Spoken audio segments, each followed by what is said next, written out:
Je suis vieux. On me prête 1000 tombeaux. Chaque jour, les hommes s'ingénient à me trouver une nouvelle sépulture. Amas de pierre entassés çà et là. Nef levée dans un entrelac de racines au pied d'un vieux chêne. Ou alors, ce puits-là, à demi éboulé. Cela doit les rassurer que je repose dans une vasque de pierre, qu'une lourde dalle me retienne captif au plus intime des grains de la terre.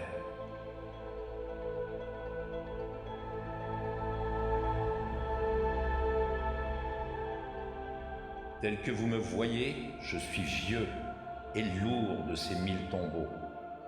Et pourtant, je crois n'avoir rien perdu de ma mobilité et de ma fougue. Mais où suis-je donc enterré?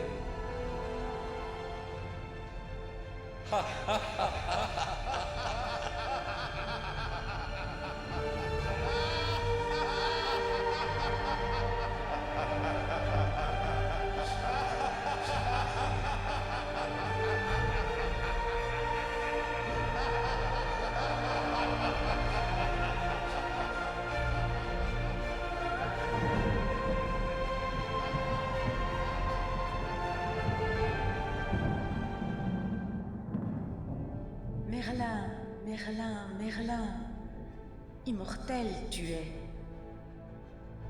Et ton âme voyage à l'infini.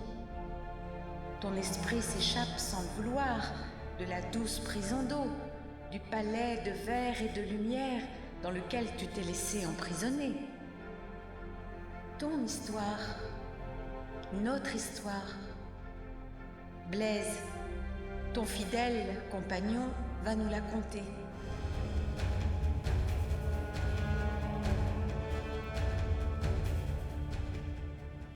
À l'origine, nos territoires étaient infinis.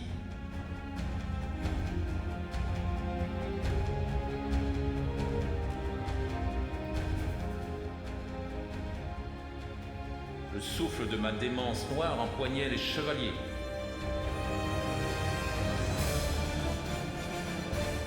Ma prophétie les tenait en haleine. Je les réunissais en cercle autour de moi et leur parlais. C'était là, à mes pieds, fascinés, prêts à partir pour la quête du Graal. Sans moi, il n'y aurait eu ni chevalerie, ni quête, ni monde.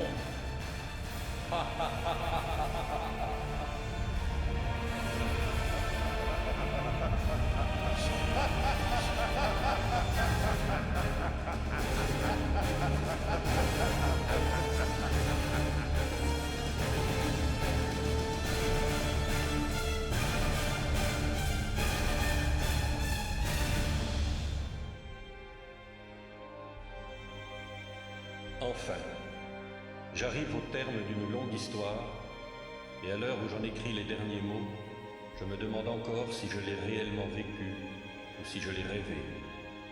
Sans doute y a-t-il un peu des deux. Il se fait tard. Au soir de ma vie, et de peur qu'elle ne tombe dans l'oubli, je vais vous conter ce que j'ai écrit, tel que je l'ai compris, tel que je l'ai ressenti.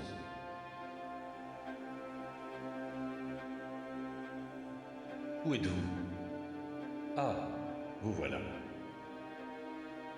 L'histoire de mon maître commence en enfer. Autour de Satan est réunie une grande assemblée de diables. L'heure est grave.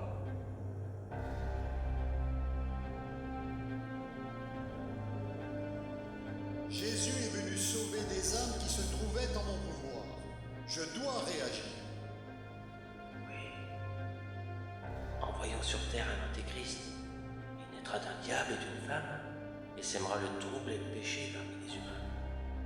Oui, oui, oui.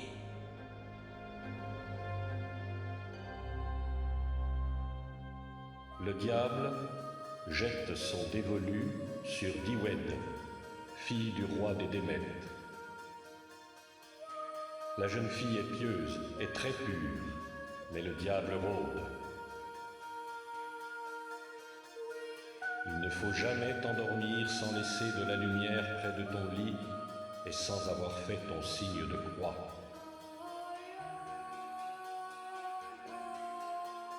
Cependant, il arriva qu'un soir, Diwed s'endorme sans avoir allumé la lampe et sans s'être signé. Le diable prit l'apparence d'un homme et abusa de la jeune fille.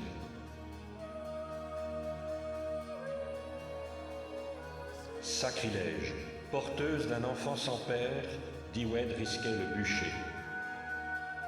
Elle mit au monde un enfant précoce, fort pour son âge et qui a su parler très tôt. Elle l'appela Merlin. Quelques mois plus tard, tous deux sont conduits devant les juges.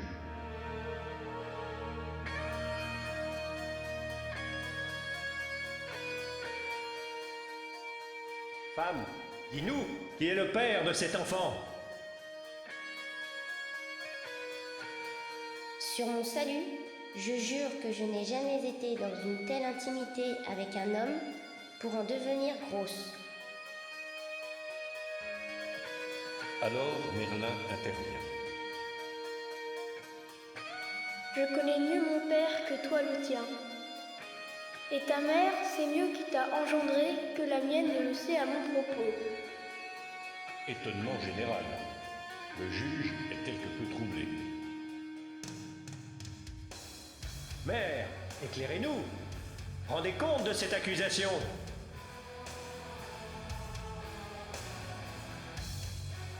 Mon fils, écoute cet enfant. Il dit vrai. Ton père est un prêtre. Décontenancé, le juge fait relâcher Diwed. Sache que je suis le fils d'un ennemi qui a trompé ma mère. Et sache que ses ennemis en ont incube et habitent dans l'air. Je sais comme eux les choses faites et dites et passées. Mais grâce à la bonté de ma mère, à son repentir et à sa pénitence, notre Seigneur a permis que je connaisse aussi les choses de l'avenir.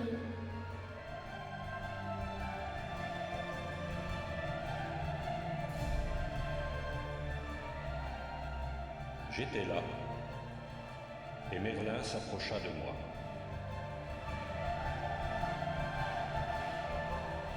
Maintenant, prêtre Blaise, va dans la forêt.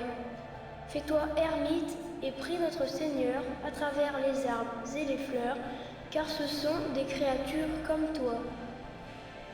Je viendrai te rejoindre, et tout ce que je te révélerai, il faudra que tu le mettes par écrit, afin que la postérité en garde témoignage.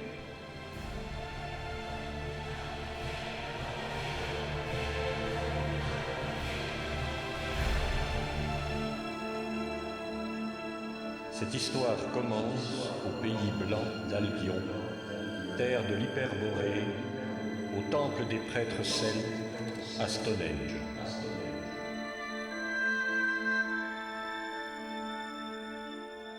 Pour les anciens, cet imposant monument mégalithique est un centre de connaissance, un temple solaire au fond d'une vallée sacrée.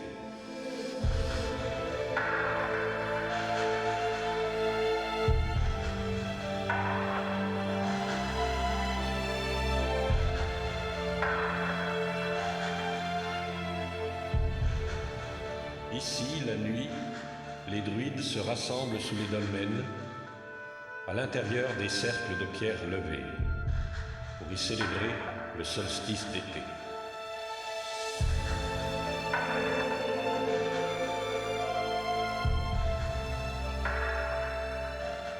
Le début de cette saison correspond à la célébration des noces du ciel et de la terre.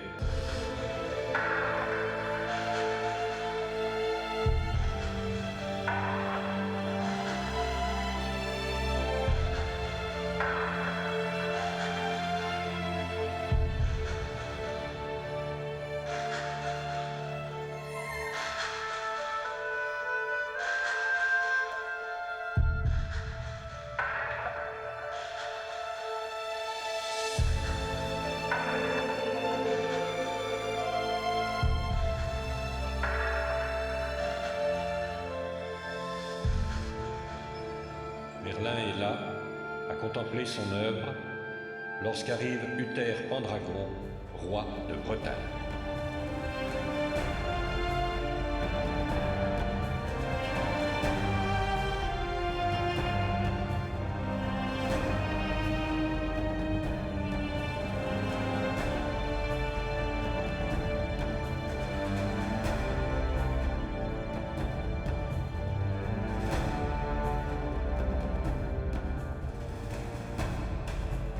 Ce monument est élevé à la mémoire de ton frère Emrys, tué lors de la sanglante bataille de Salisbury.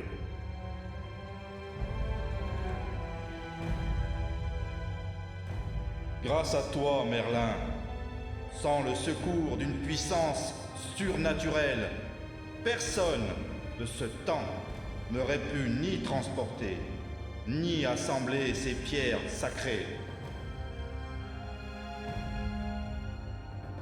Cette puissance s'étendra aux champs avoisinants. Là, dans le plus grand silence, la nuit, se dessineront des figures magiques. Ces cercles de vie aux contours parfaits seront encore visibles du ciel dans 2000 ans.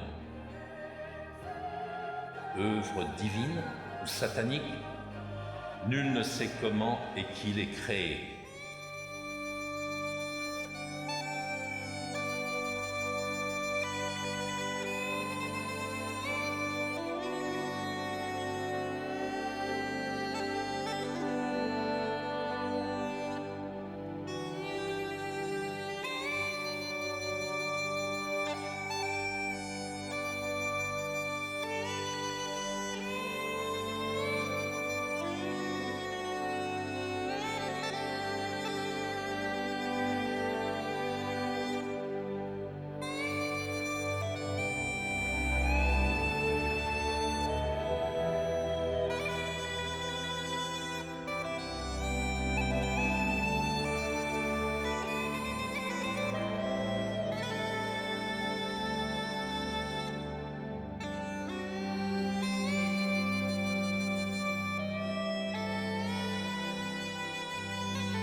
Merlin, occupe-toi de ce qui me tourmente. Si tu es ce qu'on prétend que tu es, fais quelque chose pour moi. Je suis malade d'amour pour Hygerne de Tintagel, l'épouse du duc Gorlais. Jure sur les saintes reliques que tu me donneras, en temps opportun, ce que je te demanderai. Tout ce que tu voudras, pourvu que tu me viennes en aide. Ce que tu veux accomplir est injuste et malhonnête, mais pour des raisons que tu n'as pas à connaître, cette action mauvaise est nécessaire. Roi Uther, pour te rendre auprès d'Igerne et satisfaire ta honteuse passion, je ne vois qu'un moyen. Changer ton apparence. Pour être certain que tu repartiras très tôt le matin, je t'accompagnerai. Tu seras donc Gorlais.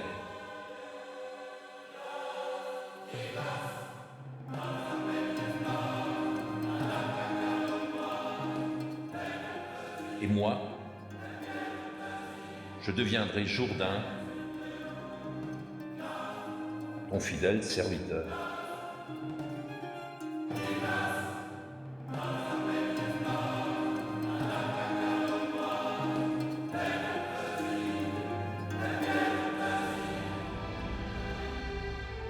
Par une ruse habile, le vrai duc Gorlais et son valet furent éloignés de la forteresse de Tintagel. Merlin et Uther, sous leurs fausses apparences, se présentèrent au château.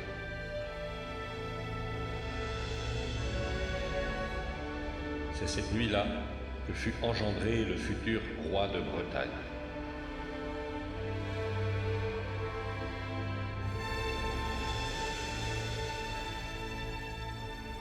Gorlais mourut la même nuit, et quelques semaines plus tard, Uther épousait Igerne.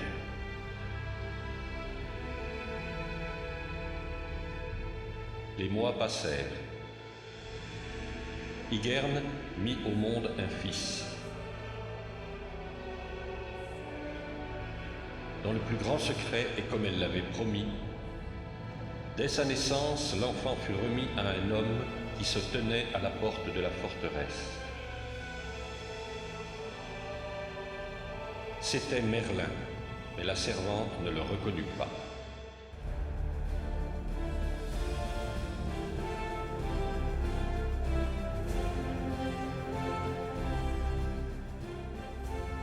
Antor, je te confie cet enfant. Fais-le baptiser et élève-le comme s'il était ton propre fils. Oui, mais sous quel nom dois-je le faire baptiser? Tu lui donneras le nom d'Arthur.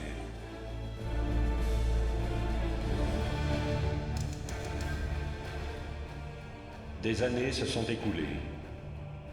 Accablé par les guerres et le remords de n'avoir aucune descendance, le roi Uther mourut.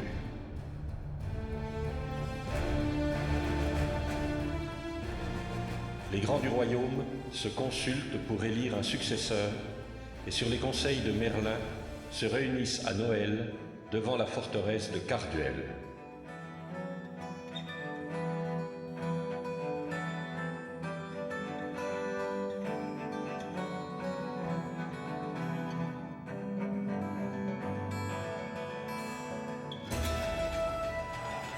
Voici l'épée de souveraineté, l'épée qui vient des îles du nord du monde et qui porte le nom d'Excalibur.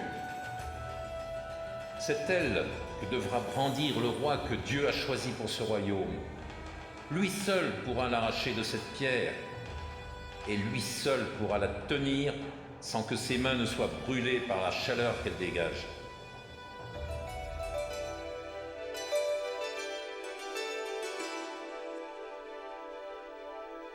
L'archevêque s'approche, bénit la pierre et l'épée. Aussitôt, une inscription en lettres d'or apparaît. Celui qui retirera cette épée de la pierre sera le roi choisi par Dieu. Dans un long défilé, chacune des personnes présentes s'efforce en vain d'extraire la lame de la pierre.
puisque barons, chevaliers et toute la foule se désespèrent, la vie s'arrête.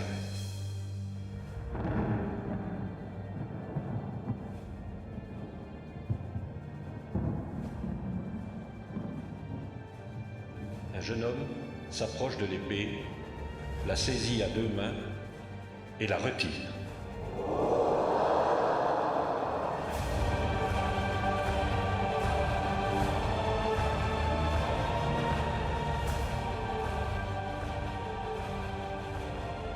Comment t'appelles-tu? Je suis Arthur.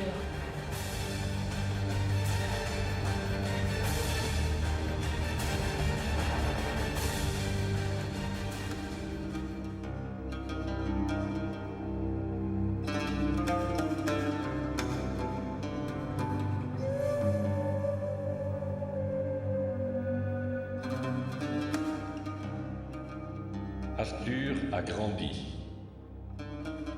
Les envahisseurs saxons ont pénétré dans le royaume. Le pays est en guerre. Les barons sont maintenant soumis à Arthur. Ensemble, ils écrasent l'ennemi, sauvant ainsi les terres du Nord, celles du roi Léodagan de Carmélie.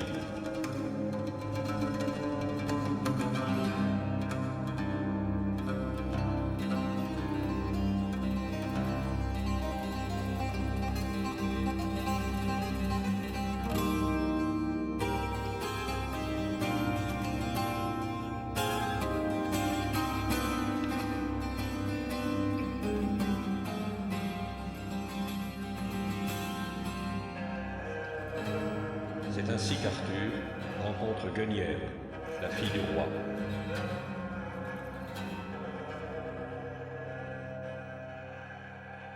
Il l'épouse et leur mariage marque la fin de l'épopée guerrière.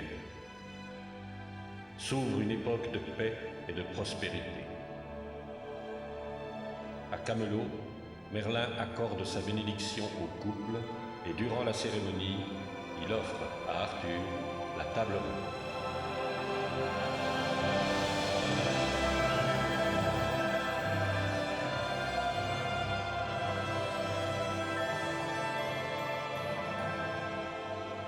Autour de cette table, instituée par le roi Uther, tu siégeras avec les meilleurs chevaliers. Par sa forme circulaire, vous serez tous égaux de rang et de titre. Aucun d'entre vous n'aura lieu de se vanter d'occuper une place plus honorable que son voisin. Il n'y aura ni premier, ni dernier. Et vous serez tous unis par des sentiments de fraternité indissolubles.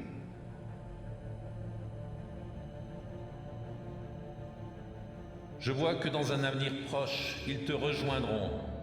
Les uns après les autres, leurs noms deviendront célèbres et resteront dans les légendes.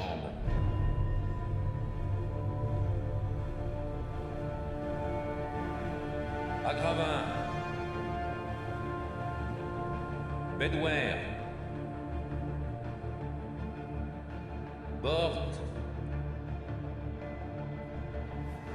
Gaërier, Gauvin, Guéret, Caïd de Sénéchal, Lancelot du Lac, Lionel, Mordray, Perceval le Gallois, Sagramore,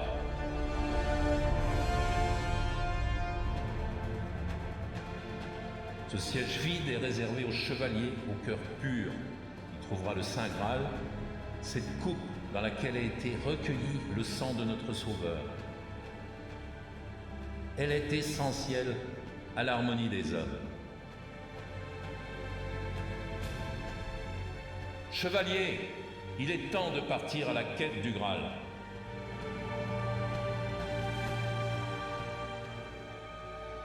Ils se dispersèrent dans toutes les directions et s'évanouirent vers des horizons différents.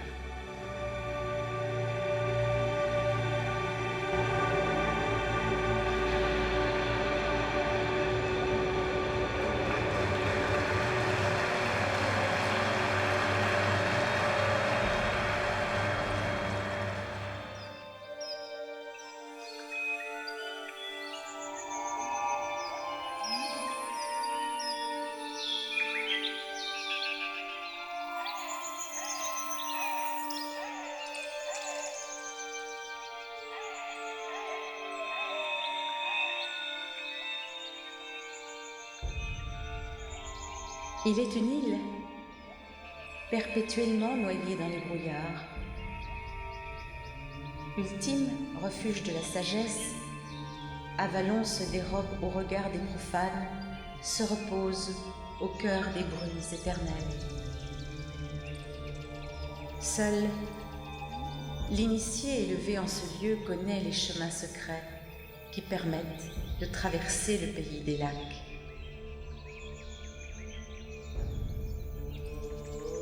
Depuis Avalon, Viviane, la dame du lac, s'interroge sur le sort de sa nièce Morgane, la demi-sœur d'Arthur.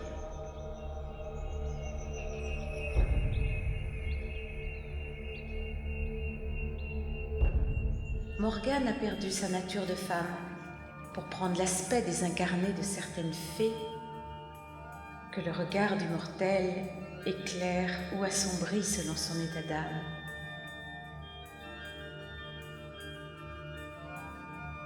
Elle a le pouvoir d'élever des palais au-dessus des flots et d'agir sur le vent.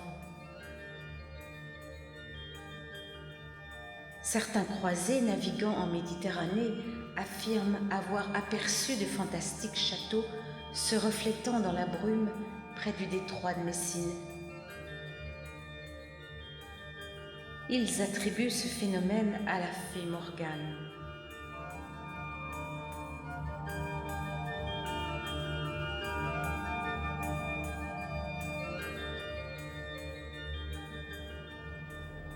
Magicienne au double visage, Morgane est ambitieuse.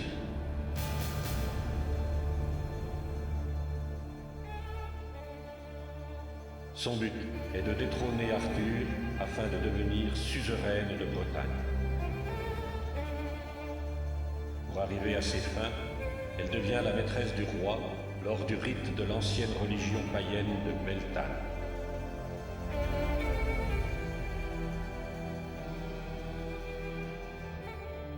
De leur union naquit Mordred. Mon fils, c'est de toi que viendra mon salut.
Un jour de la Saint-Jean, à Camelot, Arthur voit venir à lui une compagnie qui ne manque pas de l'étonner.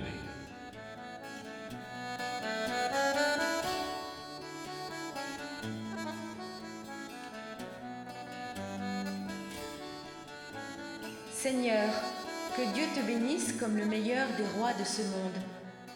Je viens te demander un don que tu ne me refuseras certes pas, car il ne peut te causer aucun mal, bien au contraire. Dan, je t'octroie ce don bien volontiers, quel qu'il soit. Alors, roi Arthur, tu viens de promettre de faire chevalier cet homme sur le champ. Qui es-tu donc? Et quel est le nom de ton protégé? Je suis la dame du lac. Quant à ce jeune homme, sache que je l'ai élevé comme s'il était mon propre fils. Guenièvre est là, et Lancelot ne voit qu'elle.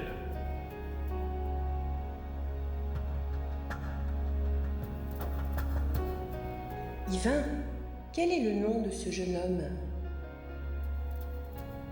Dame, je ne le connais pas.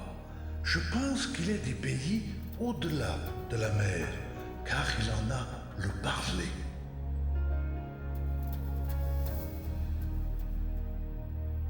Qui es-tu, jeune homme?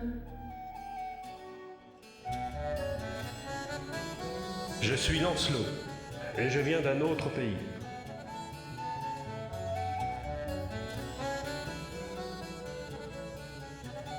Lancelot reçoit du roi la collée. Il est adoubé chevalier selon la tradition.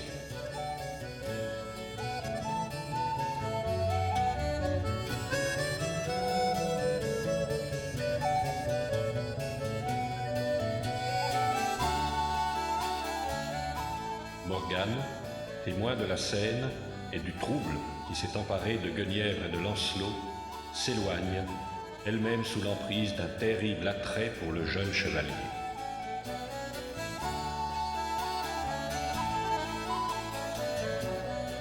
Elle tourne le chaton de la bague que lui a confié Merlin. Celui-ci apparaît.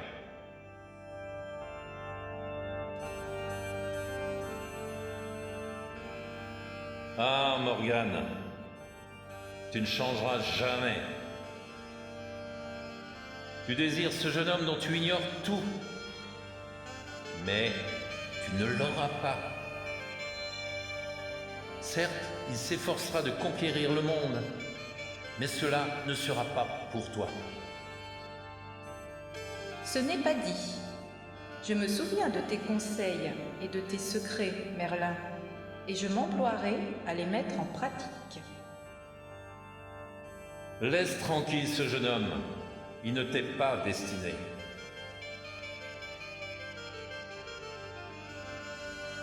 De colère, Morgane remet le chaton de sa bague en place et Merlin disparaît. Puis elle retourne se glisser parmi les familiers de son frère, comme une ombre dans le soleil qui illumine le palais de Camelot.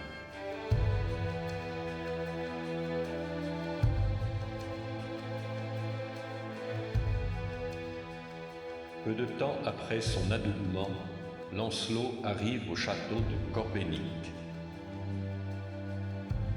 Là, en Fortas, le roi pêcheur l'attend. Il y a bien longtemps, le gardien du lieu fut blessé par le magicien Klingsor à l'aide de la sainte lance rapportée par Joseph d'Arimathie. Aucun remède ne peut guérir cette blessure. Seul le bon chevalier peut redonner vie et prospérité au royaume. Depuis, et devant chaque visiteur, se déroule une scène extraordinaire. Un cortège solennel traverse la grande salle.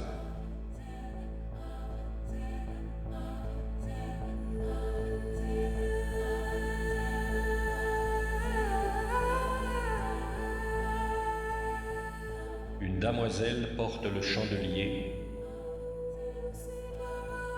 une autre porte la sainte lance qui saigne,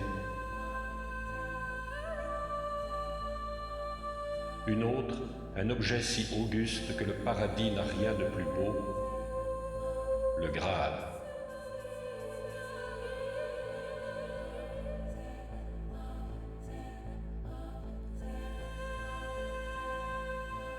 La dame qui a mission de porter le Graal a pour nom Elwen. C'est la fille du roi. Elle doit être d'une pureté parfaite pour en prendre soin.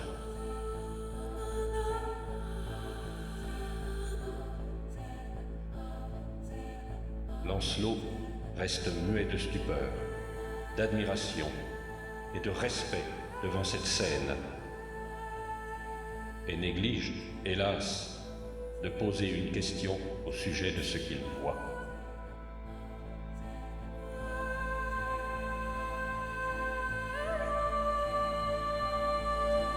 Chevalier, votre silence fut coupable. Si vous aviez posé la question, le roi pêcheur et tout son royaume auraient été guéris pour toujours.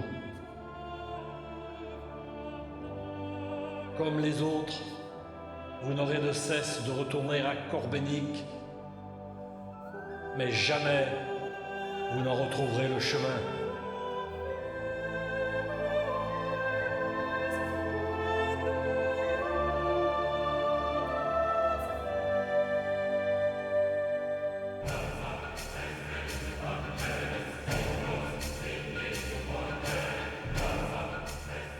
Et cette nuit-là, en faisant appel à des sortilèges maléfiques, le roi pêcheur donne à sa fille Elwen l'apparence de Guenièvre. Subjugué, Lancelot passe la nuit auprès d'elle. De cette union passagère naîtra un fils, Galad, le bon chevalier.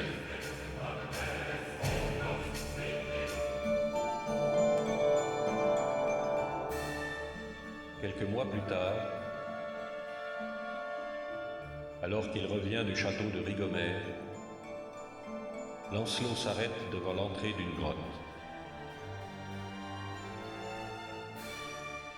Là, une jeune fille joue avec des pommes d'or.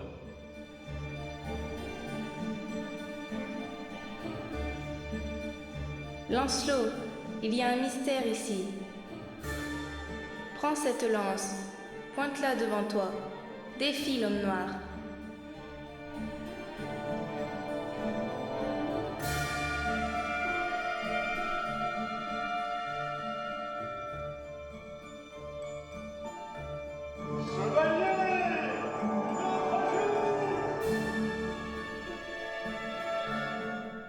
Aussitôt, surgit de la grotte un colosse armé, tout habillé de noir. En le voyant, Lancelot ne peut esquisser le moindre geste, littéralement figé sur place. D'un bond, l'homme est sur lui. Lancelot est prisonnier sans avoir combattu. Deux écuyers le désarment, tandis qu'une servante s'approche. Ma maîtresse te salue. Tu lui as apporté immense joie. Elle t'envoie son anneau par grand amour avant de te recevoir. Dès qu'il passe l'anneau à son doigt, Lancelot est si envoûté qu'il perd toute conscience de ce qu'il est. Il en oublie même son nom.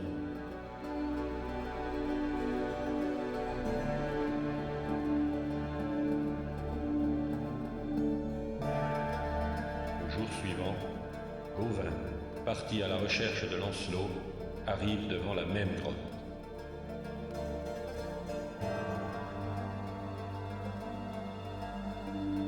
Jeune fille, as-tu vu un noble chevalier qui se nomme Lancelot du Lac? Si tu le connais, fais-moi savoir, je te prie, où il se trouve. Mais la jeune fille l'ignore et s'éloigne.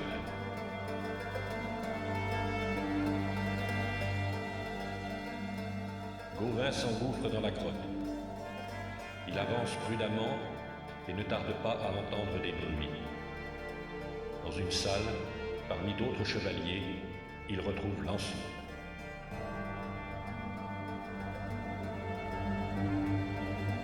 Lancelot, ami très cher, quelle joie de te savoir sain et sauf. Lancelot, ne me reconnais-tu pas? Comment reconnaître quelqu'un qu'on n'a jamais vu? Je ne t'ai jamais vu. Que viens-tu faire ici? Ami, voudrais-tu quitter ce pays et venir avec moi? Avec toi? Certainement pas, car mon ami en aurait de la peine. J'ai encore l'anneau qu'elle m'a fait mettre au doigt. Sans hésiter, Gauvin saisit la main de Lancelot, fait glisser l'anneau et le jette au loin.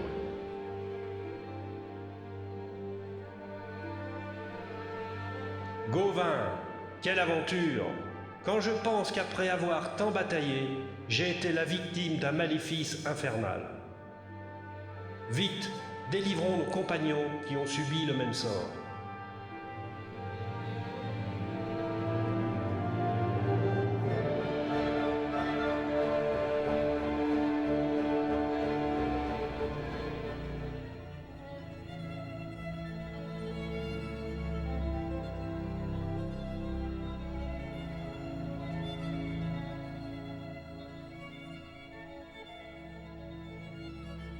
Je suis la fée de Brocéliande, cette forêt mystérieuse où la légende s'ancre dans la roche, les eaux et les arbres.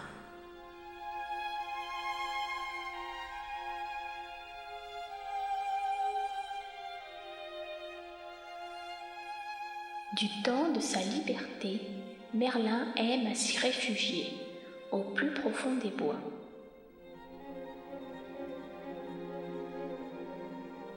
Ici, je l'accueille, près de ces vieux chênes, de ces hêtres, de ces châtaigniers.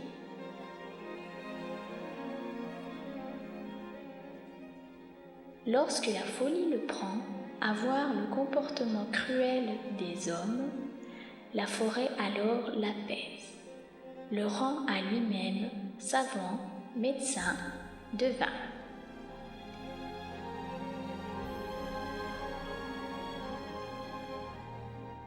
Il connaît les vertus des plantes, sait guérir avec l'eau des sources, maîtrise les éléments, appelle le vent, la pluie.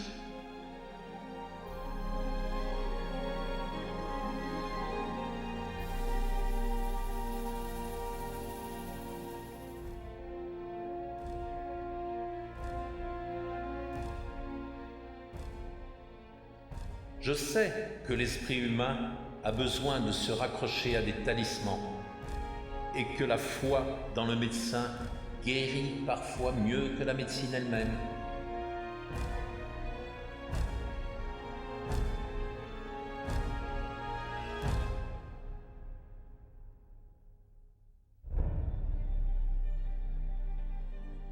Parfois, les âmes ou les cœurs ont besoin de ses services.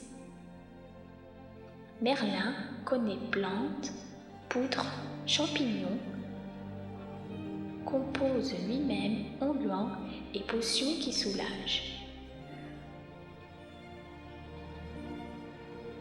Pour soigner les chevaliers blessés, leur rendre des forces, il s'aide d'herbes, de pavots et de lotus ramenés de ses voyages d'Orient.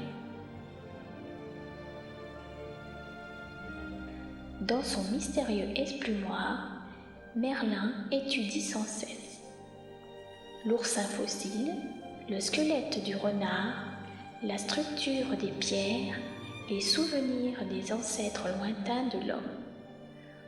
Tout nourrit son extraordinaire curiosité, son savoir et sa réflexion.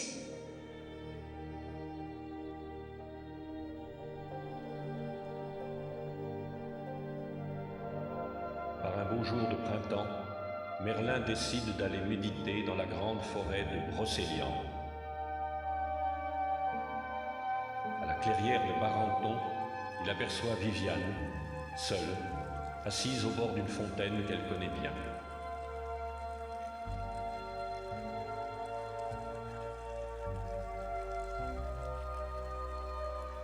Le magicien tombe sous son charme.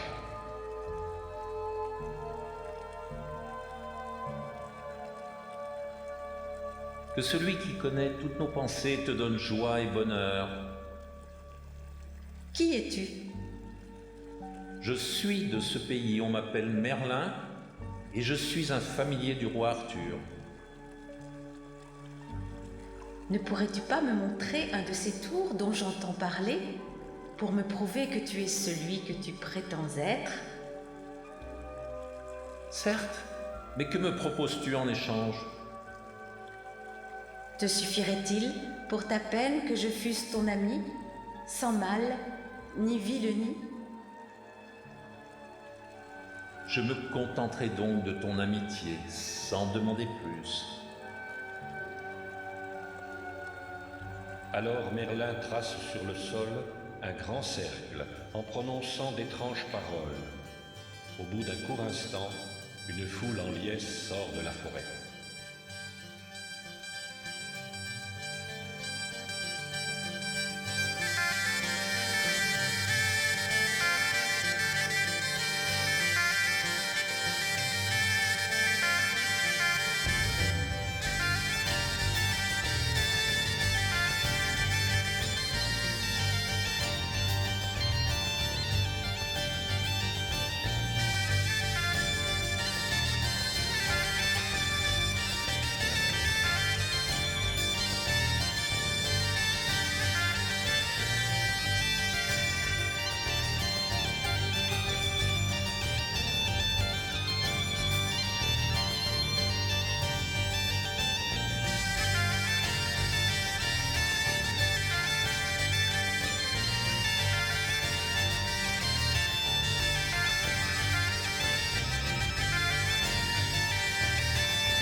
À la fin de la fête, les gens s'évanouissent comme ils étaient venus.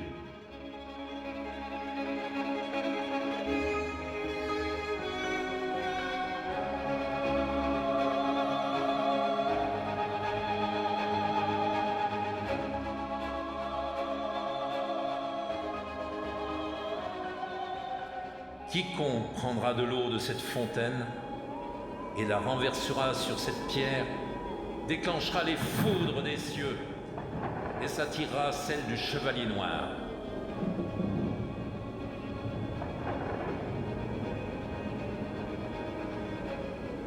Mais qui est-il? C'est le gardien de la fontaine.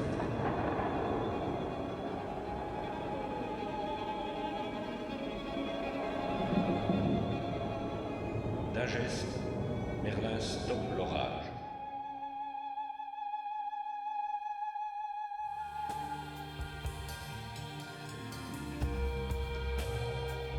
Après avoir salué Viviane, il s'éloigne, tout en sachant qu'il reviendra vers elle avant très peu de temps.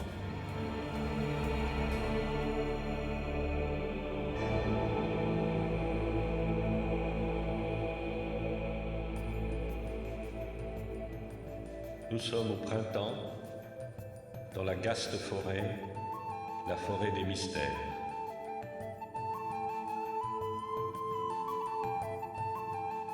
Pour la première fois, le jeune Perceval rencontre des chevaliers.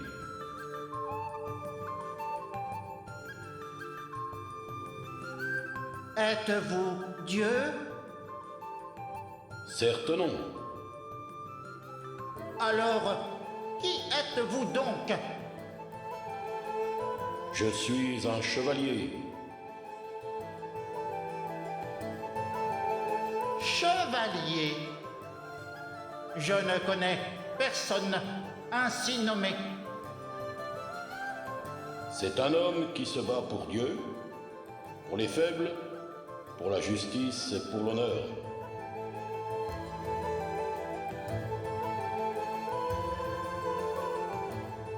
Sur le champ, Perceval décide de se rendre à la cour du roi Arthur, malgré les objections et la douleur de sa mère.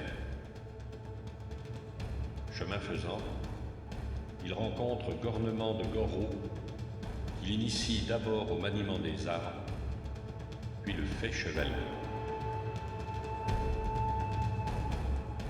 Avec cette épée que je te remets, je te confère l'ordre le plus haut que Dieu ait créé au monde. C'est l'ordre de chevalier qui ne souffre aucune bassesse.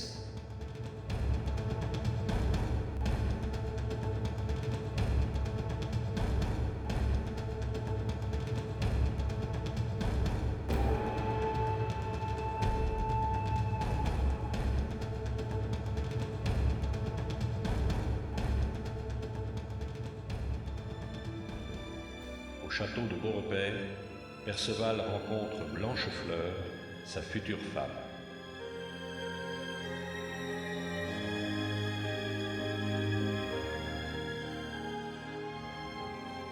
Qui es-tu, jeune chevalier?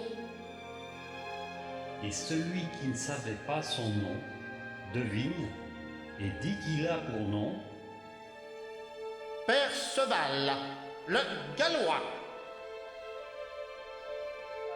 Et il ne sait s'il dit vrai, et il dit la vérité, mais il ne sait pas.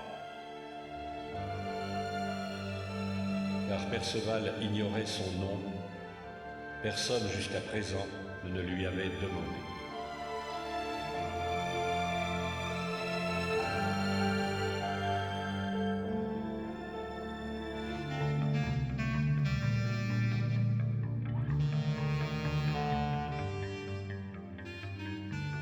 Chemin faisant, Perceval découvre le plus beau château du monde.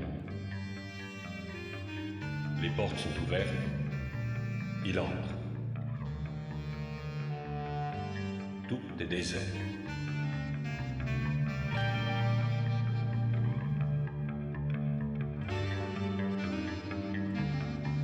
Quel prodige est-ce là? Cette chambre est parée nouvellement. Pourquoi ne vois-je nul être vivant?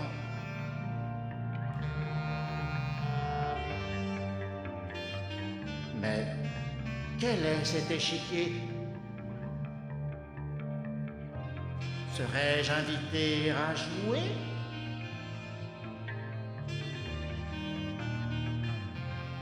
Ai-je bien vu? Oh, oserais-je avancer un autre pion?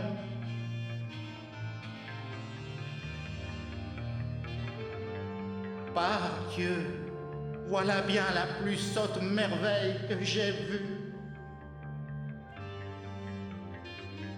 Échec du diable, que je sois maudit si pareil affront se répète.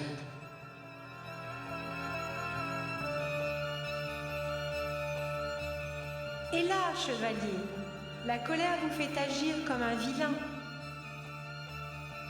Ah, enfin quelqu'un. Demoiselle jolie, daignez venir jusqu'ici. Je ne m'approcherai pas.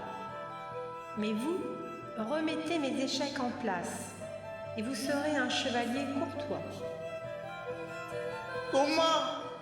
Vous ne voulez rien faire pour moi, et vous me demandez quelque chose? Remettez mes échecs, sire chevalier. J'aime mieux approcher que de les perdre.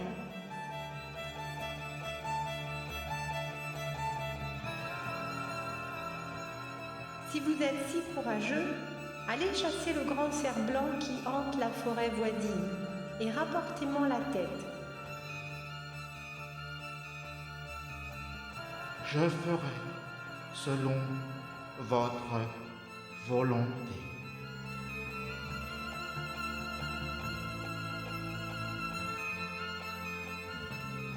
Perceval partit aussitôt, tua le cerf, mais se fit voler la tête par un chevalier qui disparut aussitôt dans un tombeau de pierre.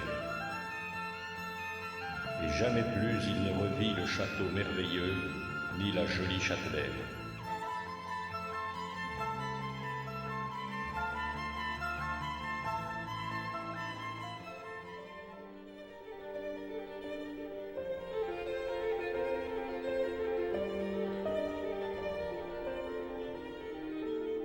Océlian me recèle bien des secrets.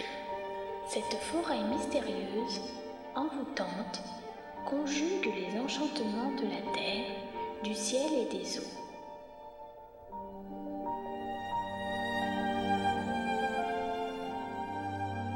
De merveilleuses apparitions se révèlent à qui ose s'y aventurer. Par là, des monstres, bêtes ou inquiétants forestiers. Par ici, des elfes et des corrigans. L'espace est enchanteur et malicieux pour les chevaliers qui s'y égarent. Au plus profond des bois naît l'imaginaire. Alors, tout devient possible dans l'antichambre de l'au-delà. Chaque matin, les fées viennent contempler leur visage dans les eaux paisibles d'un étang. Morgane connaît ce lieu. Bien souvent, dès l'aube, quand une brume légère recouvre le Val, elle vient, avec ses compagnes, se mirer dans la surface calme que même les vents n'osent rider. Ainsi, vérifie-t-elle que son visage n'a point vieilli et que sa beauté est inaltérable. On appelle cet étang le miroir aux fées.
moi, Morgane, par le ciel et par la terre, par la course du soleil, par les dieux qui furent les nôtres autrefois, par le pouvoir que j'ai reçu des temps anciens, je place cette vallée sous un sortilège. Je déclare que tout homme qui pénétrera ici, fût-il le roi en personne, ne pourra jamais plus en sortir s'il a manqué une seule fois à la parole donnée à la femme qu'il prétendait aimer. Tout homme infidèle qui aura le malheur de s'aventurer dans ce lieu y demeurera pour l'éternité. C'est le Val sans retour.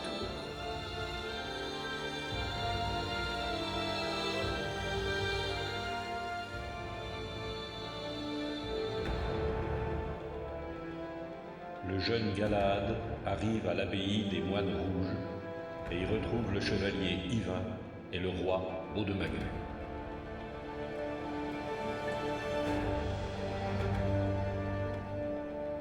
Qui vous a amené là?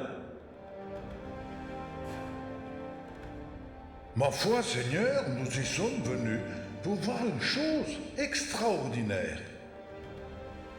En cette abbaye, il y a un écu que personne ne peut emporter sans être tué ou estropié le jour même.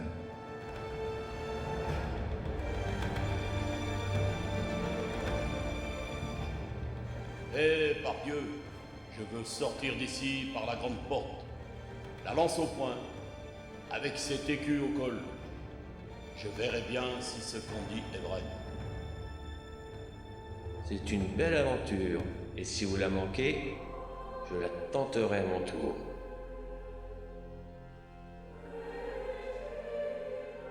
Ils se firent montrer l'écu qu'on gardait dans la chapelle du couvent, au-dessus du maître-autel. C'était un grand bouclier blanc, à la croix de gueule, aux couleurs splendides et qui répandait un étrange parfum.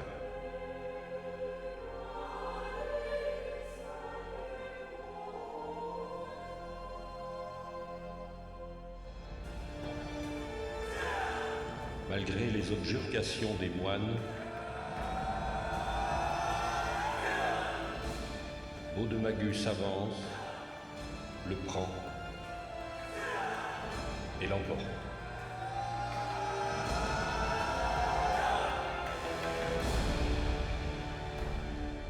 Mais à peine est-il sorti de l'église qu'un chevalier le frappe à la tête.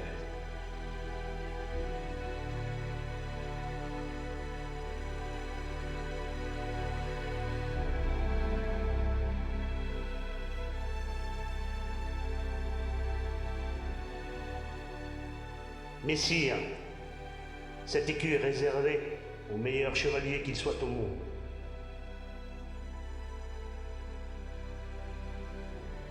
Tiens, valet, remets-le au bon chevalier qui a nom Galahad, et dis-lui de le porter désormais.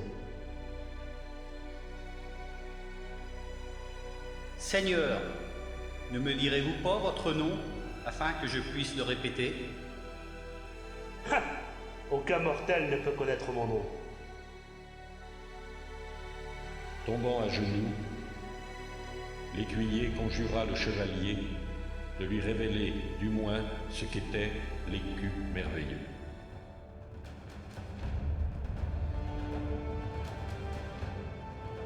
Le roi Évalac le reçut jadis de Joseph, fils de Joseph d'Arimathie, qui avait tracé de son propre sang cette croix de vermeil et avait prophétisé qu'il n'appartiendrait à personne avant la venue du bon chevalier.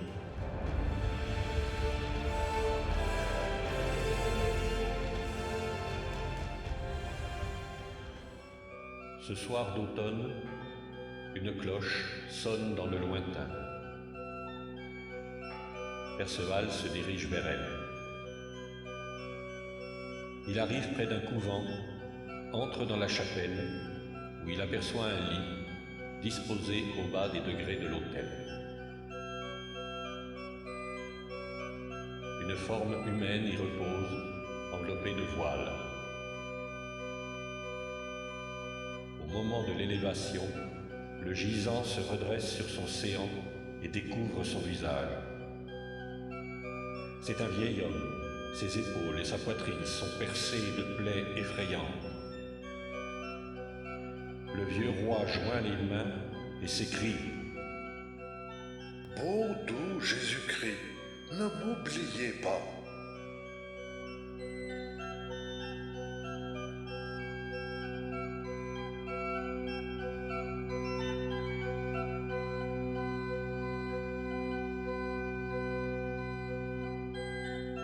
L'étonnement de Perceval est à son comble quand il le voit recevoir l'hostie, puis se recoucher et reprendre l'immobilité de la mort.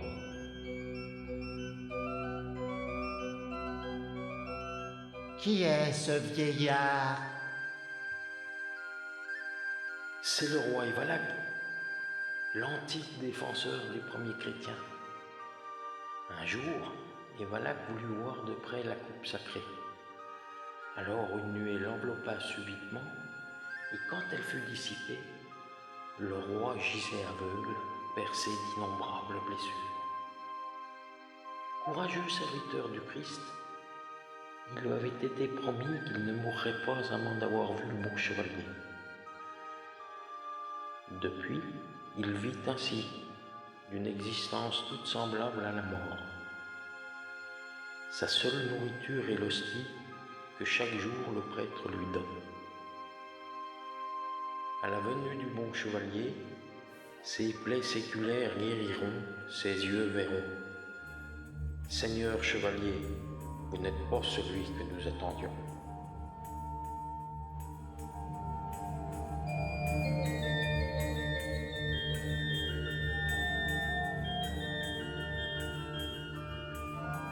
Le jour suivant, Galahad arrive en ce lieu.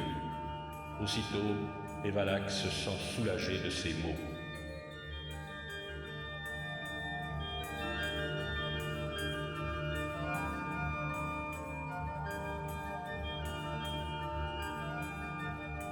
Bon chevalier, soldat du Christ, dont j'ai si longtemps attendu la venue, tiens-moi dans tes bras.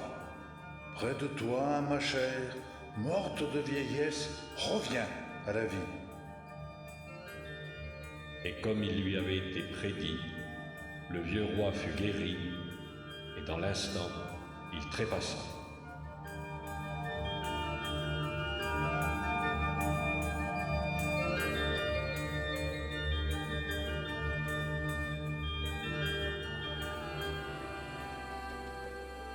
Aux confins de Brocéliande, il est un arbre aux 1000 chandelles.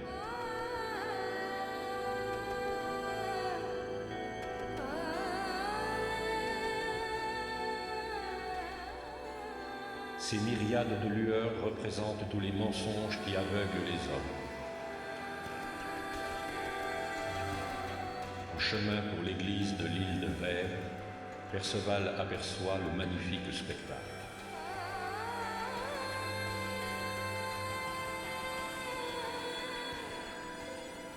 Il est le soldat de l'unique vérité. Les épreuves de sa quête du Graal l'ont assagi, rendu courtois, pieux, sensible, responsable de ses actes. Au fur et à mesure qu'il se rapproche, toutes les lumières s'éteignent.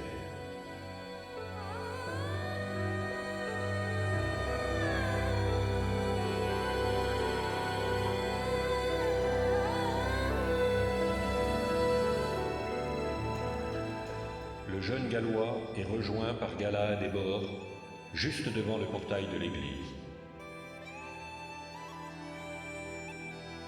Un prêtre est debout devant l'autel. La coupe tant convoitée est posée là.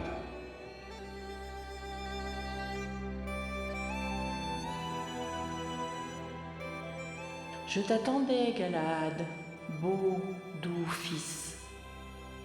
T'ayant conçu dans le péché, je ne suis plus apte à porter le Graal. Je me dois de te conduire jusqu'à lui.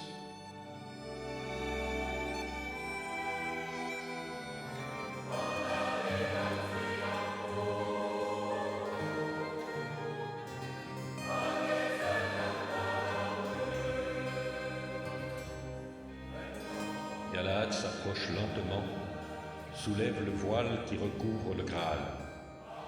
Aussitôt, une lumière jaillit et le monde s'arrête.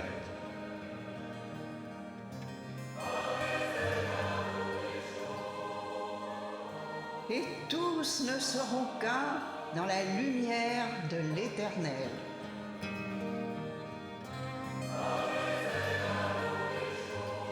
Perceval et Bor ne peuvent supporter cette lumière.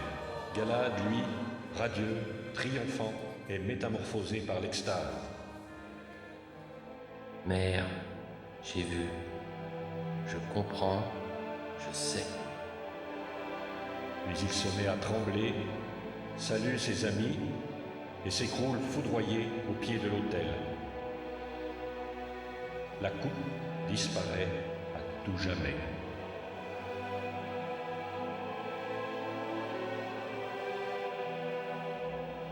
Galahad a découvert le Graal, mais il n'a pu en supporter l'éclat.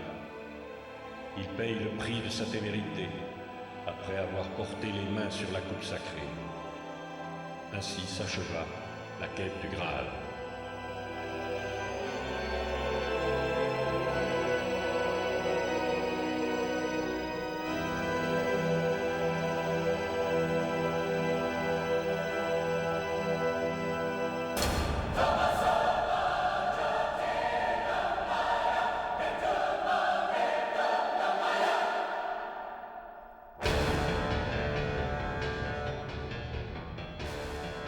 La mort de ses compagnons, l'adultère de Guenièvre avec Lancelot, l'ami le plus aimé, la trahison des siens, le royaume soulevé qu'il faut reconquérir. Voici que pour le roi Arthur sonne la fin des temps aventureux.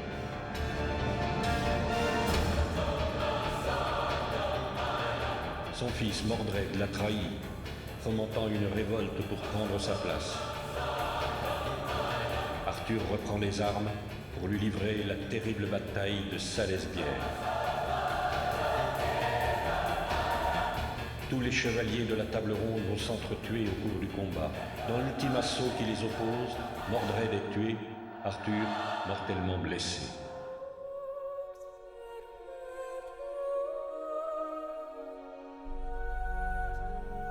Bedouer.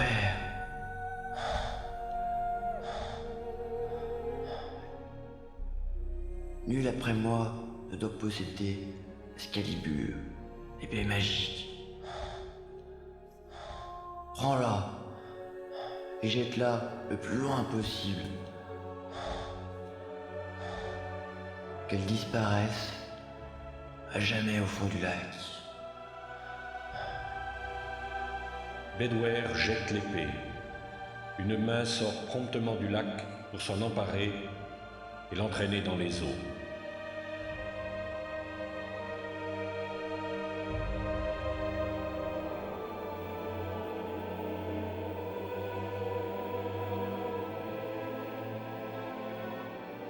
L'Ankou rôde.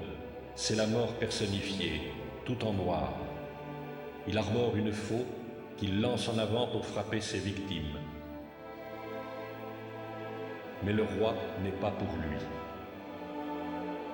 Déposé sur la barque, Arthur disparaît dans l'île d'Avalon, où sa sœur Morgane le maintient endormi, jusqu'au jour où, guéri, il redeviendra le roi du grand royaume celtique.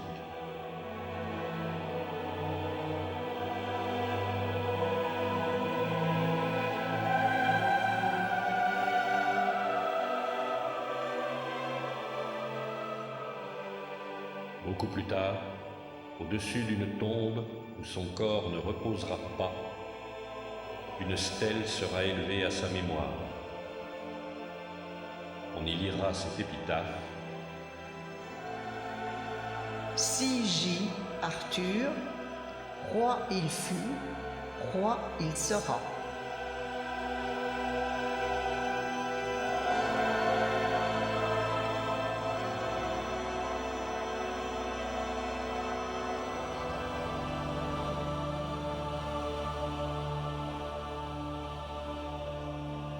Croyez-vous qu'ainsi s'achève notre histoire?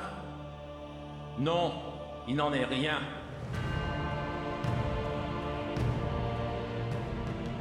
Viendra un temps où de nouveau les chevaliers parcourront le monde, en quête d'exploits fabuleux.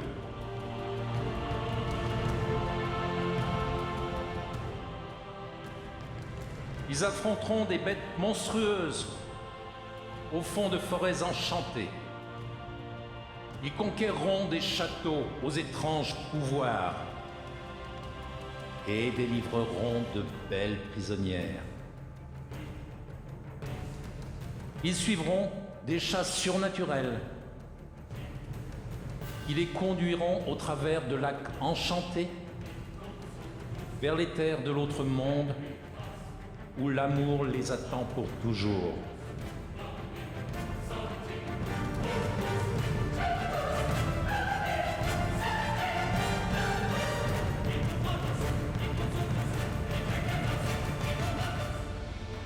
Leur mission accomplie, ils reviendront auprès de leur roi, qui saura les écouter, les honorer et les récompenser. Car selon l'usage, toute aventure ne peut exister que lorsqu'elle a été racontée. La parole dite garantit l'aventure et la valeur de celui qui l'a vécue.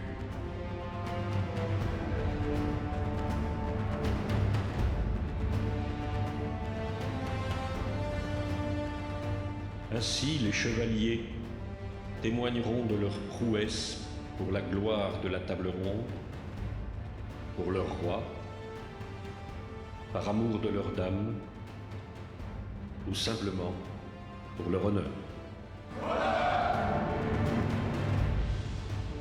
Blaise, je dois partir pour Brocéliande. Là-bas, Viviane m'attend. Elle m'enfermera dans une douce prison de verre où je vivrai heureux à ses côtés. Quant à vous, chers amis, n'oubliez pas que si notre histoire se termine, c'est pour qu'une autre commence.